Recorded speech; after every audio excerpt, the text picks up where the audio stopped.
Bom dia, pessoal. Então, a gente está indo para a nossa segunda webconferência da disciplina de nutrição. E a gente vai abordar hoje a revisão das unidades de 5 a 8, os pontos mais relevantes dessas unidades. Para iniciar, deixa eu mudar aqui. Para iniciar, então, eu queria começar com a unidade 5, falando sobre a rotulagem. Né? Que a rotulagem é uma coisa obrigatória de conter em todos os produtos, em todos os alimentos industrializados e processados, e tem alguns itens obrigatórios que devem constar nessa rotulagem. Então, essa aqui é a definição de rotulagem. Rotulagem é toda descrição, legenda, imagem, ou toda matéria descritiva ou gráfica, escrita, impressa, estampada, gravada em relevo ou litografada ou colocada sobre a embalagem do alimento. Tá? E como eu estava dizendo, tem alguns itens obrigatórios. Quais são os itens obrigatórios? Primeira coisa é denominação de venda do produto. O que é este produto? Eu tenho que especificar o que é este produto para o consumidor saber o que ele está comprando realmente. Então eu preciso colocar se é... Quanto mais descrição eu colocar, melhor é. Eu preciso colocar, por exemplo, numa farinha. A farinha é farinha de trigo, é farinha de arroz, é integral, não é? Eu preciso dar sempre muitas especificações sobre o produto. Tá? A lista de ingredientes. A lista de ingredientes ela também é obrigatória para todos os produtos que contêm mais de um ingrediente. Se o produto só contém um ingrediente, como é o caso, por exemplo, de sal, eu não preciso colocar, não é obrigatório ter. Tá? Esses ingredientes eles têm que estar relacionados em ordem decrescente. O que isso significa? Se eu tenho uma lista de ingredientes, o meu primeiro ingrediente quer dizer aquele que apresenta maior quantidade do produto. Tá? Tem que ter também um item obrigatório, é o conteúdo líquido, que ele deve ser expresso em quilograma, ou em grama, ou em mililitro, ou em litro. Então eu tenho que saber qual é o conteúdo daquela embalagem. A origem, então eu preciso saber a procedência desse produto. O lote, caso o produto tenha que ser recolhido, eu preciso saber o lote daquele produto. Caso eu tenha algum problema naquele lote e por algum motivo eu tenho que recolher ele do mercado, eu preciso saber o número do lote. O prazo de validade. O prazo de validade, ele deve estar com dia e mês para aqueles produtos com validade menor do que 3 meses e mês e ano para aqueles produtos com validade mais do que 3 meses. Desculpa, mais do que 3 meses no começo também. Dia e mês para menor do que 3 meses a validade e mês e ano para mais do que 3 meses. Condições para conservação, então qual é a temperatura máxima, qual a temperatura mínima, como que eu devo armazenar esse produto. E as instruções de uso, se eu tenho que diluir, como que eu tenho que preparar esse produto, tá? Todos esses são itens obrigatórios que devem constar em todos os produtos industrializados. Bom, outro item obrigatório é a tabela nutricional, né, constando todos os nutrientes daquele produto, tá? Nesse slide está mostrando todos os nutrientes que são obrigatórios de constar, caso o vendedor queira colocar mais algum nutriente, o que às vezes é vantagem para o vendedor, como por exemplo colocar a quantidade de cálcio no leite. Isso é uma vantagem, ele pode ser que ele venda mais o produto se ele colocar a quantidade de cálcio, é um nutriente importante para esse alimento. Tá? Mas esses todos que são expressos aqui, como por exemplo o valor calórico, carboidrato, proteína, gordura total, gordura saturada, gordura trans, fibra alimentar e o sódio, eles são obrigatórios. Se eu quiser acrescentar mais algum além desses, pode acrescentar com a tabela nutricional. Bom, aí, então acabamos a unidade 5, agora a gente vai começar a falar um pouquinho sobre os guias alimentares. Tá? Como guia alimentar, eu tenho um exemplo muito bom, é a pirâmide. Tá? É importante deixar claro assim, guia alimentar é sempre um gráfico, uma tabela, uma ilustração que eu uso para eu conseguir facilitar a compreensão de uma alimentação equilibrada.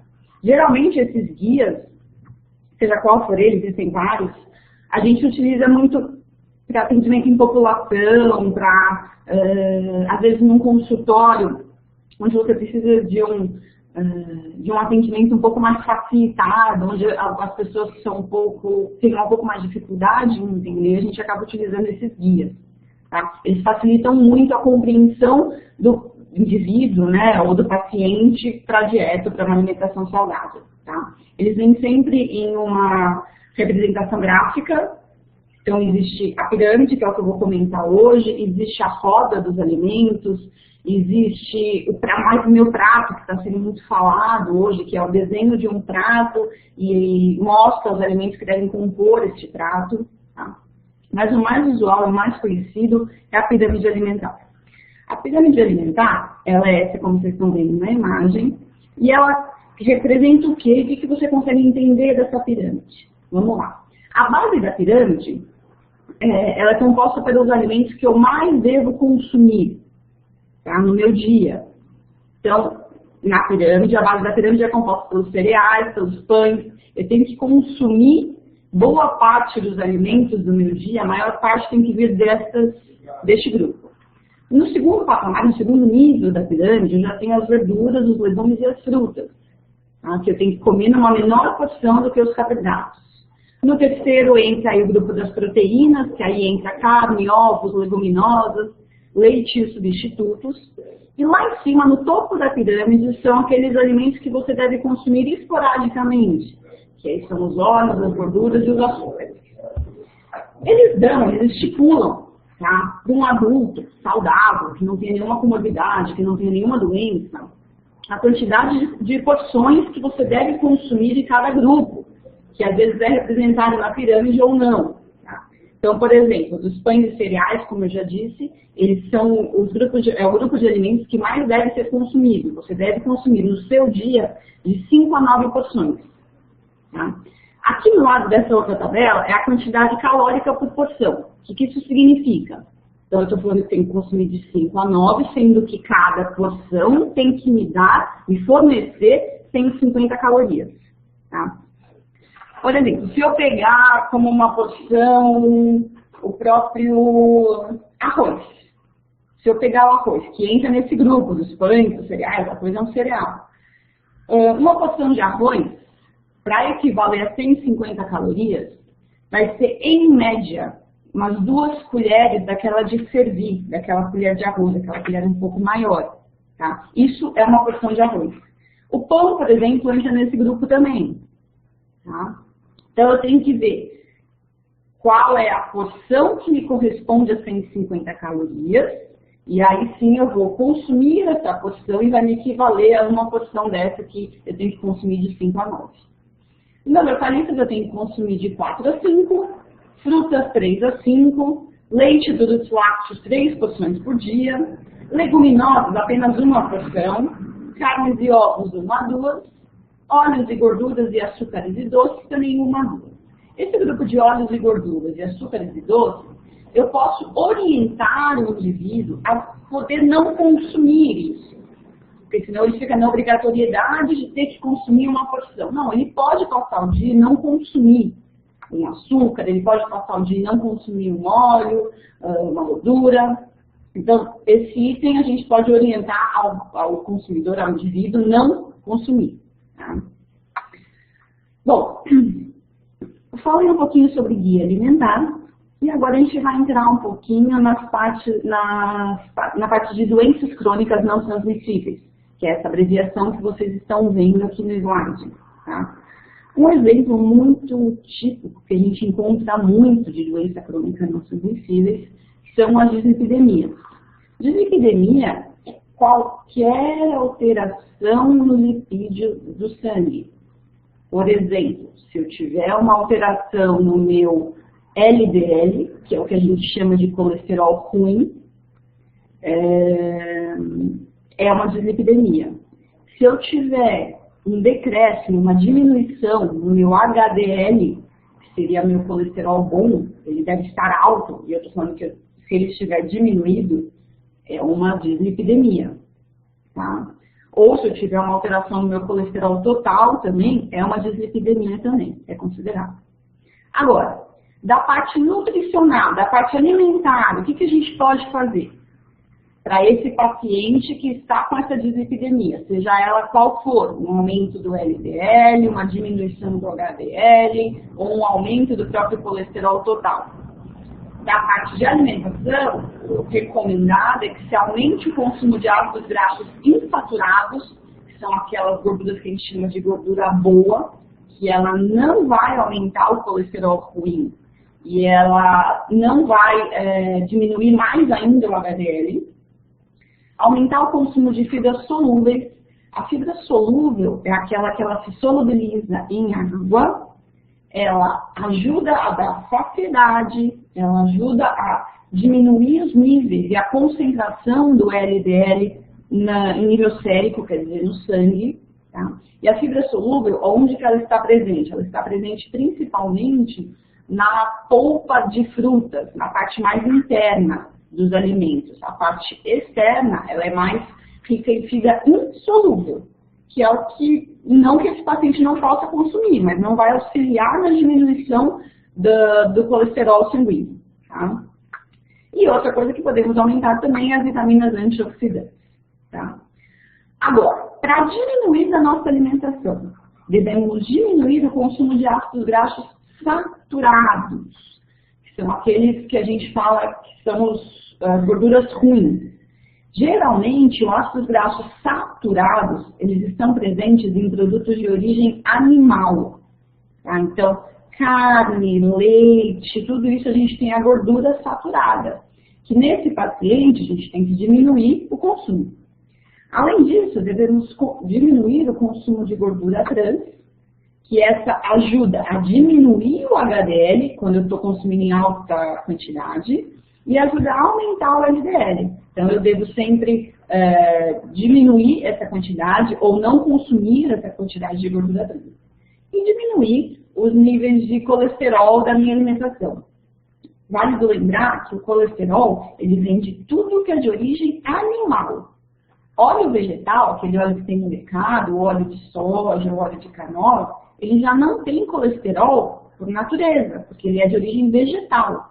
O que acontece é que o alto consumo da gordura pode acabar dentro do meu corpo se transformando em colesterol, mas eu não estou ingerindo colesterol ao ingerir o óleo vegetal. Tá? Bom, outra doença crônica não transmissível, que também está muito, a prevalência está muito alta e está aumentando muito o número de pessoas com essa doença, é a hipertensão. A hipertensão é o aumento crônico da pressão sanguínea, que circulam pelas artérias. Tá? Meu corpo vai estar fazendo mais esforço para o sangue passar. No caso da hipertensão, já é conhecimento popular, né, dizer que quem tem hipertensão, nós devemos diminuir a ingestão de sódio. Tá? E o sódio está presente no sal. Portanto, nós devemos diminuir a quantidade de sal que nós consumimos. O sal, além daquele sal que vem no saleiro, que a gente adiciona na comida, que esse deve ser excluído e evitado por esse paciente hipertenso, nós também devemos diminuir o sal e o sódio que está presente nos produtos industrializados, que a maior parte da nossa ingestão de sódio vem desses produtos. Que tipo de produto industrializado tem o sódio? Então, nós temos aí todos os salgadinhos, geralmente produtos em pó, como por exemplo a sopa em pó tem muito sódio, tá? Produtos embutidos, enlatados também tem bastante sódio, geralmente temperos prontos, aqueles temperos industrializados também tem muito sódio, então nós devemos também diminuir e evitar esses produtos para o paciente hipertenso. Tá? Geralmente o paciente hipertenso ele não tem só uma hipertensão, geralmente esse paciente ele também tem associado uma obesidade. Então, para esse paciente, seria recomendado e orientado o controle e, no caso, se o paciente for obeso, diminuição do peso, que isso auxiliaria no tratamento da hipertensão. Tá? Agora, esse paciente também, além dessa diminuição de sódio que eu estou falando, a gente pode aumentar alimentos ricos em potássio. O potássio e o sódio no nosso corpo, eles têm efeitos antagônicos, quer dizer, opostos. Então, se eu ingerir bastante potássio, eu vou estar excretando mais sódio. Tá? O potássio está presente geralmente em produtos frescos, não aqueles industrializados, como é o exemplo, os cereais integrais, as frutas e as hortaliças. Tá? E aí, junto com aquela questão que eu estava falando do tratamento da obesidade e da hipertensão, além então da controle de peso, a gente tem que diminuir também a gordura saturada e a trans da dieta, porque esse paciente, por ele ser hipertenso, ele provavelmente está associado à obesidade, como eu já disse, e aí ele também tem todas as doenças que podem vir junto com a obesidade, que é o caso, por exemplo, que eu já citei da dislipidemia, por isso a gente tem que acabar também diminuindo os ácidos graxos saturados e trans. Tá? Bom, outra doença que também, crônica não transmissível, que também não podemos deixar de lado, é o diabetes. Tá? O diabetes, ele é um distúrbio que dá uma alteração na regulação e na utilização da glicose, geralmente por uma má produção ou por uma diminuição da produção de insulina. Tá? Então, ou eu paro de produzir, ou o que eu produzo é pouco, ou ainda o que eu estou produzindo não está sendo eficiente. Essa insulina não está conseguindo captar a glicose para conseguir colocar dentro da célula e a glicose conseguir entrar na via e me gerar energia. Tá? O diabetes, nós temos dois tipos. Nós temos aquele diabetes mellitus tipo 1, que é aquele geralmente que dá em crianças, que geralmente é uma parte genética, que isso é independente do peso, é aquele que a pessoa tem que tomar insulina, tem que fazer o tratamento com a insulinoterapia. Esse é mais prevalente em criança. Agora nós temos o diabetes mellitus tipo 2, que hoje em dia é o tipo de diabetes que mais acomete a nossa população, que é aquele que geralmente acontece em adultos, devido a uma má alimentação. Então, é aquele adulto que começou a consumir mal os alimentos, começou a consumir muito doce, geralmente esse paciente é obeso, e aí ele adquiriu o diabetes. Nesse tipo de diabetes, que é o diabetes tipo 2, que tem uma prevalência maior em adulto, o tratamento dele nem sempre é a insulina. Em alguns casos, tem que acabar entrando com um tratamento com insulina, porque o tratamento que é recomendado para o diabetes tipo 2, que seria dieta, atividade física, em alguns casos, os medicamentos hipoglicemiantes já são suficientes. Agora, quando este tratamento não está sendo efetivo, devemos entrar com a insulina. Tá? Aí tem algumas orientações que a gente passa para o paciente diabético. Então, da parte alimentar, o que esse paciente tem que fazer? Primeira coisa, esse paciente tem que comer devagar, mastigar bem os alimentos para obter maior saciedade. É aqui que devemos isso para um paciente diabético. Como eu já disse, esse paciente, principalmente do tipo 2, ele tem um excesso de peso. E aí, então, além de ele ter que tratar o diabetes, é importante ele diminuir o peso, que vai auxiliar muito no tratamento. Quando a gente come devagar, o cérebro demora um tempo para receber a mensagem de que está satisfeito. Então, se eu como mais rápido, meu cérebro não vai receber essa mensagem tão rápida e eu vou achar que eu estou com fome ainda, provavelmente vou querer repetir. Se eu como devagar, o cérebro vai conseguir receber a mensagem, vai ter tempo de receber essa mensagem. Tá? Então, além de comer devagar, é importante fracionar as refeições, aquela coisa de comer a cada 3 horas. Tá? Isso é importante para o diabético, para ele manter o índice glicêmico estável. O que é isso? A quantidade de glicose no sangue.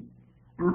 Então, eu consumindo a cada 2 horas e meia, 3 horas no máximo, eu vou conseguir manter a quantidade de glicose no meu sangue estável, controlada. A orientação também de trocar o açúcar por adoçantes. Tá? Os adoçantes, eles acabam, muitos deles não têm caloria, ou tem alguns que têm muito pouca caloria. Tá? Consumir hortaliças e frutas para aumentar a ingestão de fibra. A fibra, ela ajuda a dar saciedade. E a fibra, a gente pode chamar de um carboidrato complexo. seria aquele carboidrato que tem uma absorção um pouco mais lenta, que vai ajudar o diabético a manter o índice glicêmico estável por mais tempo também. Tá? Evitar os alimentos com açúcar concentrado, isso deve ser evitado. Começar a ler o rótulo dos alimentos para evitar o consumo de açúcar, que é a mesma coisa que sacarose, dextrose, que também não é indicado, é um tipo de açúcar que não é indicado para o diabético, e a frutose. Tá? Aí vocês vão me perguntar, ué, mas a frutose não é da fruta? O diabético não pode consumir fruta? Sim, a frutose é da fruta. Porém, o diabético, ele pode consumir fruta em quantidade moderada. O diabético, ele não pode sair consumindo tanta fruta assim, justamente pela frutose. Tá? O diabético, ele deve consumir os produtos diet e não light. Tá? A definição de diet para a Anvisa é o produto isento de algum nutriente. E aí, mesmo esse produto diet, que geralmente é focado para o diabético, tem que tomar cuidado, porque eles isentam algum nutriente. Geralmente é o açúcar, que está sempre olhar no rótulo, para ver se é o açúcar ou outro nutriente que está sendo isento. Agora, eles tiram o açúcar e eles colocam outro nutriente para dar sabor. Por exemplo, o chocolate diet. O chocolate diet, ele não tem o açúcar, só que eles precisam dar sabor no chocolate com alguma coisa. Então, muitas vezes, eles adicionam gordura a esse chocolate. Se vocês forem olhar no mercado, o chocolate diet comparado com o normal, o chocolate diet, ele tem, não tem açúcar, mas ele tem mais gordura e muitas vezes mais caloria do que o normal. Tá? Por isso que a gente sempre fala que o produto diet não é indicado para quem quer emagrecer. Já o light, ele é diminuição de algum nutriente, ele não é isento. Então, eu ainda tenho a presença daquele nutriente neste alimento. Por isso que o diabético, muitas vezes, não deve consumir o light. Tá? E aí, outra orientação é dar preferência para os alimentos de índice glicêmico abaixo de 55. Existe uma tabela onde a gente pode olhar o índice glicêmico dos alimentos. E o índice glicêmico que a gente considera abaixo são os alimentos que têm abaixo de 55, na porção que ele vai consumir. Tá? Índice glicêmico é o quanto aquele alimento vai me aumentar da glicose ao consumir aquele alimento. Então, eu tenho uma tabela que eu consigo, com base nela, olhar o quanto eu tenho o índice glicêmico daquele alimento. Tá? E aí, como não poderíamos deixar de falar, é a obesidade. A obesidade, ela já é considerada uma doença hoje. Tá? Então, ela está dentro, sim, das doenças crônicas não transmissíveis. Ela é uma preocupação hoje da população. Antigamente, a gente se preocupava muito com a desnutrição. Hoje, o nosso foco, a nossa preocupação e as nossas maiores ações estão voltadas para a obesidade, porque o número de obesos cresceu muito nos últimos anos. Isso devido a um processo chamado transição nutricional, tá? Que a gente acabou passando nos últimos anos e está passando ainda, que começou com a mulher entrando no mercado de trabalho. Então, a mulher não tem mais tempo de ficar em casa, cozinhando, fazendo almoço para a família. Hoje em dia, a mulher está inserida no mercado e ela tem que comer na rua, como qualquer outro trabalhador. O marido tem que comer na rua, porque ele não vai ter a comida em casa. E, além disso, tanto o homem quanto a mulher acabam não tendo tempo, né, de comer. Então, muitas vezes passa no fast food, que é mais rápido, que é mais prático, vai comendo no carro. E, fora isso, o aumento de venda de produtos com alto teor calórico, alto teor energético, de gordura e sódio. Tá? Teve um boom aí no mercado com a inovação, com a venda desses produtos. Agora, para esses obesos, a gente tem que passar algumas orientações. Então, algumas orientações estão descritas aqui. Por exemplo, evitar os alimentos calóricos, ou aqueles que a gente chama de densidade energética alta, que são aqueles que têm muita caloria e nutriente que é bom não tem nada. Tá? A gente chama também de caloria vazia, esses alimentos. O obeso, ele deve evitar grandes períodos de jejum. Por quê? Se eu fico muito tempo sem comer, eu morro de fome e na hora que eu vou comer eu acabo consumindo muito mais alimento. Ou eu consumo aquele alimento que está mais fácil. E geralmente os alimentos mais fáceis são os salgadinhos, são os produtos com mais gordura, com mais sódio, que são os que não são recomendados. Tá? Dá preferência às preparações grelhadas, assadas, refogadas, cozidas e preparadas com pouca gordura. Tá? Acho que esse não é novidade para ninguém, essa orientação. Para o obeso, é legal ele consumir alimentos ricos em fibra. Como eu já disse lá no caso do diabético também, a fibra ela ajuda a dar saciedade, o que para o obeso é muito bom, a saciedade. Então, ele consumindo mais hortaliças e frutas, eu vou ter saciedade por mais tempo e não vou consumir outros alimentos ricos em gordura e sódio. Cereais integrais e leguminosas também são indicados por conta também das fibras, tá? Por dar saciedade. Consumir as frutas inteiras ao invés do suco. Isso tem dois motivos. O primeiro é que as frutas inteiras acabam tendo mais fibra também, porque não passou pelo liquidificador, as fibras não foram trituradas. E o segundo motivo é, o suco está mais concentrado, tem uma maior quantidade da fruta ali. Então, muitas vezes o suco acaba sendo mais calórico do que a fruta in natura. Um exemplo muito prático que a gente costuma ver é a laranja. Quando você come laranja, você consome uma laranja. Quando você vai fazer um copo de suco de laranja, você usa para um copo, se for só a laranja, umas 3, 4 laranjas espremidas. Então, o suco acaba ficando mais calórico. Aumentar a ingestão de água nos intervalos. A água, ela deve ser recomendada nos intervalos. Quem quiser consumir a água durante a refeição, pode se limitar a um copo, desde que seja água mesmo. A água com gás pode acabar tendo alguma alteração e a pessoa acabar sentindo mais fome durante a refeição. Então é importante que esse obeso consuma água nos intervalos e, caso ele queira, durante a refeição, somente um copo. Mastigar bem os alimentos. Tá? Mastigando bem, a digestão vai estar facilitada e ele vai provavelmente comer menos, porque ele vai comer mais devagar, e aí vai dar tempo do cérebro receber a mensagem, e ele vai não conseguir repetir o prato. E aumentar a atividade física, que essa é uma orientação mais geral e não é alimentar, tá? Que é importante para o obeso também. Bom, entrando agora na nossa última unidade, que seria as dietas especiais. As dietas especiais são aquelas dietas geralmente inseridas em hospitais. Tá? E nós, nutricionistas, os chefes de cozinha, que são vocês, a gente precisa tomar cuidado para não cair naquela coisa de comida de hospital é ruim. Hoje em dia os hospitais estão investindo muito na gastronomia hospitalar, justamente para dar um conforto para esses pacientes. Eles já estão numa situação difícil, então eles precisam ter pelo menos uma alimentação agradável, ter uma alimentação que seja saborosa, que visualmente seja bonita. E essa é uma preocupação que está tendo muito hoje em dia. Tá? Para a gente começar a falar de dieta especial, é bom deixar duas definições aqui. Primeira coisa é a definição de dieta. Dieta, todo mundo faz. Todo mundo que come faz. E todo mundo come de alguma maneira, então todo mundo faz dieta. É aquela que é recomendada para o indivíduo sadio ou para o indivíduo doente.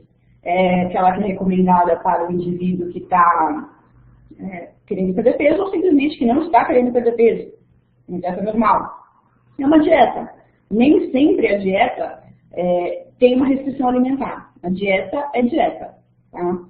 Agora, dietoterapia é um tratamento, é uma dieta que vai acabar me auxiliando ou prevenindo ou restabelecendo um estado nutricional desse meu paciente. Então, essa dietoterapia é um tratamento. Tá? Por exemplo, uma dieta hipossódica para um paciente hipertenso. Isso é uma dietoterapia, é um tratamento da hipertensão. Tá? Bom, agora, dentre as dietas especiais, eu tenho as classificações.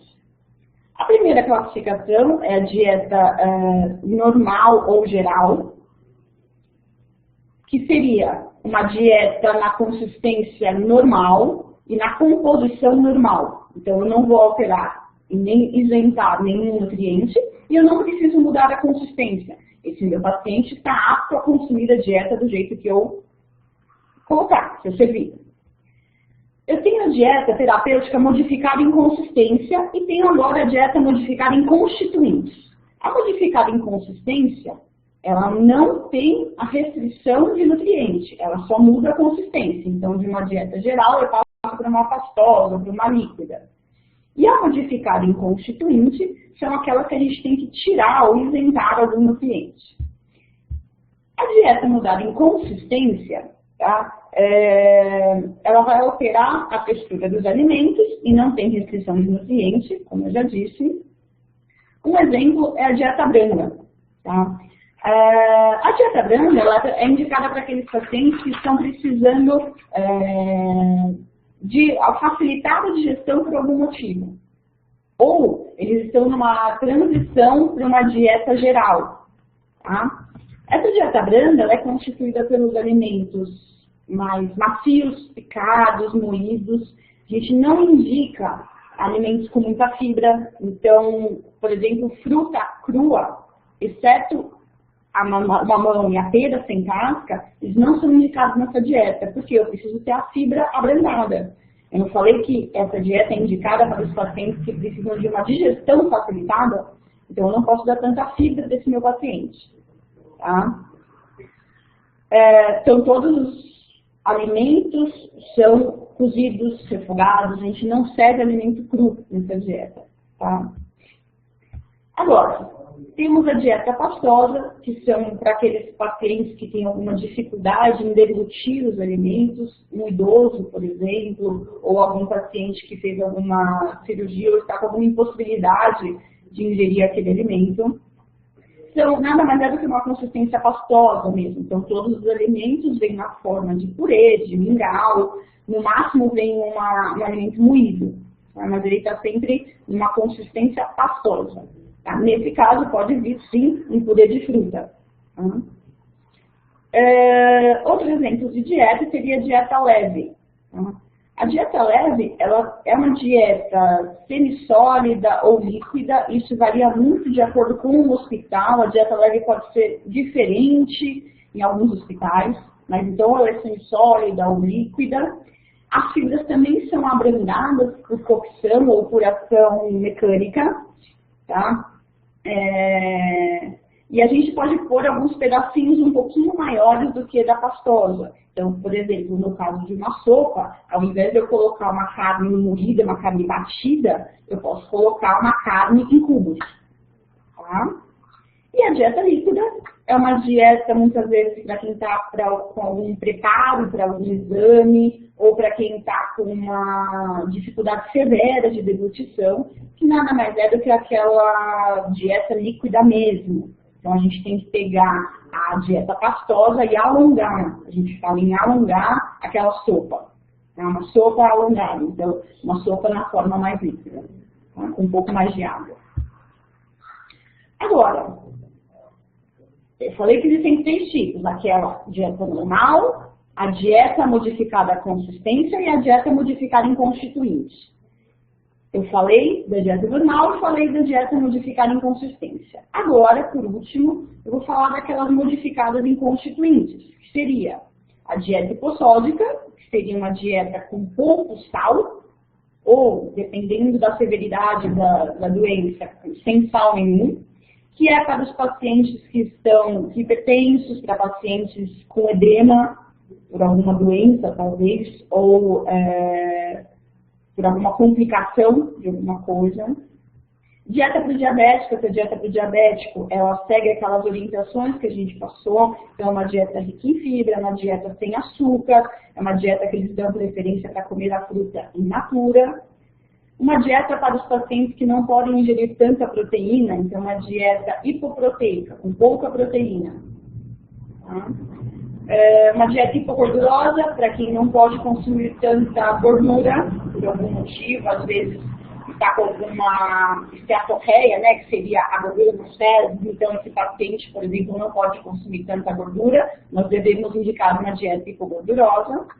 Uma dieta hipercalórica, aquele paciente que está precisando recuperar o estado nutricional.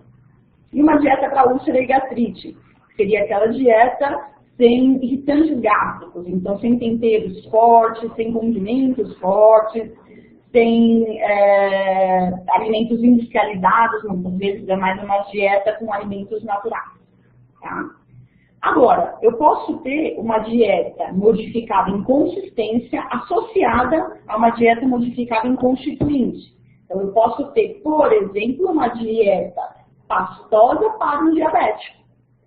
Eu posso associar os dois tipos de dieta. Ou eu posso ter uma dieta leve para um hipertenso, que seria uma dieta leve hipossódica. Eu posso associar as duas dietas. Então, eu posso ter só a mudada em consistência, só a mudada em constituinte e as duas juntas. Tá?